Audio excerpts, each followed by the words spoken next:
Hello বন্ধুরা, আমি গৌতম। এটা আমাদের পোলট্রি ফার্ম। এখানে আমরা মুরগি চাষ করি।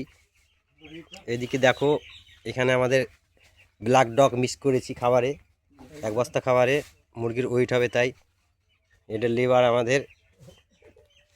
এদিকে দেখো, এখানে মোট আমাদের 2600 মুরগি আছে, সেখানে অনেকগুলো মারা গিয়েছে।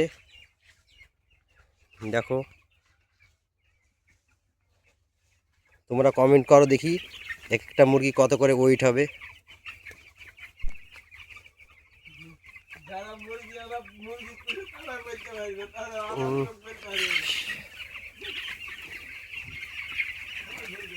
বলো কমেন্টে কত করে ওয়েট হবে।